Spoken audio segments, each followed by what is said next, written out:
Looking to compare fees between Afterpay and Klarna? Let's break it down quickly. Welcome back to Guide with Samuel.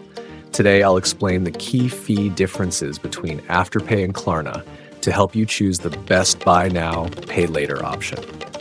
Afterpay lets you split payments into 4 installments with no interest, but missed payments can incur late fees, usually around $8 to $10 per missed installment. Klarna offers more flexible payment plans, including pay later in 30 days or monthly installments, but some plans may include interest or fees depending on your region and credit approval.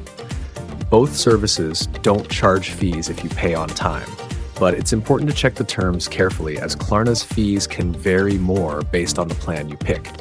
If you use Klarna's pay later in 30 days option, there's usually no interest or fees, similar to Afterpay. Always review the fees and terms before using either service to avoid surprises. If you found this helpful, please like, comment, and subscribe to Guide with Samuel for more smart money tips. Thanks for watching.